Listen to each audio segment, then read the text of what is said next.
बारामती में आयोजित प्रचार समापन सभा के दौरान महिला एवं बाल विकास मंत्री अदिति तटकरे भावुक हो गई। उन्होंने कहा कि उनके नेता की अनुपस्थिति का दर्द कार्यकर्ताओं के दल में साफ झलक रहा है और इस पर सच्चाई का स्वीकार करना कठिन है। उन्होंने बताया कि चुनाव सभा की परंपरा के अनुसार विभिन्न वरिष्ठ नेता इस कार्यक्रम में शामिल हो रहे हैं। सभी कार्यकर्ता एकजुट होकर सुनेत्रा पवार के समर्थन में है और कार्यकर्ताओं की भावना अब भी गहन वेदना से जुड़ी हुई है। आइए एक नजर डालते हैं अदिति तटकरे के विस्तृत बयान पर। तर मला आजही विश्वास बसत नाही की आज आमच्या पुन्हा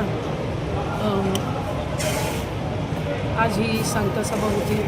या मतदारसंघाची नेहमी परंपरा राहिली आणि आम्ही सर्व कार्यकर्ते हे पक्षाच्या स्थापनेपासून बघत आलो की इथे आदरणीय दादांनी अर्ज दाखल केल्यानंतर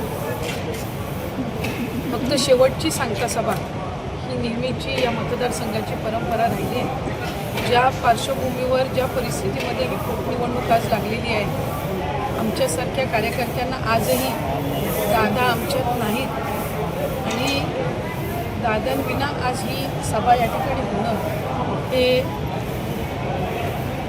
आजही आमच्यासाठी तितकंच वेदनादायी आहे जितकं वेदनादायी आम्हाला 2-2.5 महिन्यापूर्वीपासून राहिलेलं आहे। त्यामुळे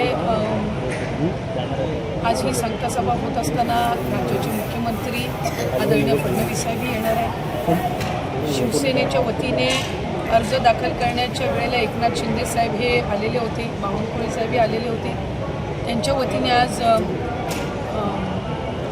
शिवसेनेच्या वतीने आज उदय सामंत साहेब येणार आहेत। त्याचबरोबर रामदास आठवले साहेब आहेत। राष्ट्रवादी काँग्रेस पक्षाचे सुद्धा आदरणीय तटकरे साहेब असतील, मुश्रीफ साहेब असतील, प्रफुल्लभाई असतील, त्याचबरोबर आदरणीय खासदार सुप्रियाताईसुद्धा या ठिकाणी आज प्रचाराच्या यांनी काकींसाठी येणार आहेत। आणि आम्ही तर मंत्रिमंडळातील त्याचबरोबर विधिमंडळातील आम्ही सर्वच पदाधिकारी त्या ठिकाणी पक्षाचे सुद्धा सर्व पदाधिकारी आजच्या सभेच्या इथे राहणार आहोत।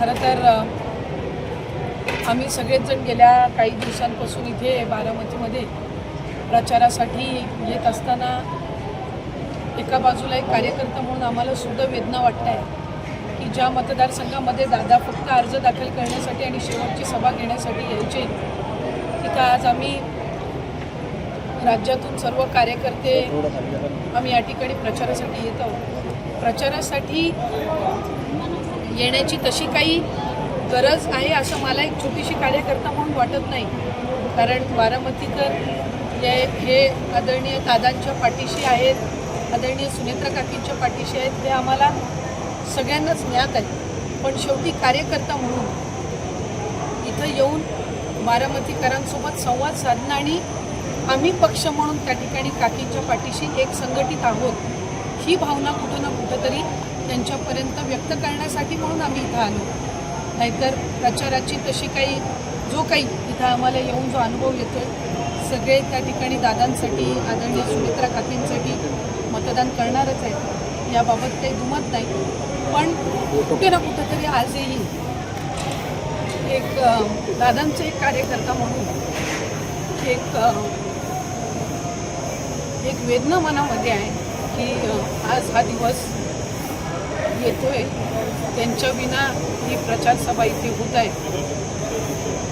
आजही आम्हाला विश्वास बसत नाही, ज्यावेळेला आम्ही काही बारामतीमध्ये प्रचाराला पोहोचतो आजही हा विश्वास बसत नाही की दादा आपल्यामध्ये नाही आहेत। प्रत्येक इथं प्रशासकीय इमारतीकडे, प्रत्येक वास्तूकडे बघितलं, अगदी प्रत्येक लावलेल्या झाडाकडे जरी बघितलं तरी दादाची आठवण ही आल्याशिवाय राहत नाही। त्यामुळे ह्या संबंध परिस्थितीमध्ये आज कार्यकर्ता म्हणून एका बाजूला मनामध्ये वेदना आहेत की आमचा नेता आज आमच्यामध्ये नाही, ही गोष्ट कुठंतरी हे सत्य पचवावं लागते दुर्दैवाने। पण त्याचबरोबर आम्ही सगळेच आदरणीय सुनेत्रा काकींच्या पाठीशी सुद्धा आम्ही सगळे कार्यकर्ते त्या ठिकाणी ठाम आहोत। हाही विश्वास आज सगळ्यांच्या वतीने निवडून येण्याचं लीड किती राहील? निवडून येण्याचं लीड किती राहील? आम्हाला तरी सगळ्यांना वाटतं की सर्वाधिक मताधिक्यांनी आदरणीय सुनेत्रा काकींना या निवडणुकीमध्ये यश मिळावं। ज्या पार्श्वभूमीवर त्यासुद्धा या निवडणुकीला सामोरं जात आहेत ती सुद्धा खऱ्या अर्थानं अतिशय आव्हानात्मक पार्श्वभूमी आहे. पण त्याच्यातून समोर जात असताना आज सर्वाधिक मताधिक्याने त्यांना इथून मतदार बंधू भगिनींचं बारामतीकरांचं पाठबळ मिळावं अशीच त्यानिमित्ताने आमची तरी इच्छा आहे.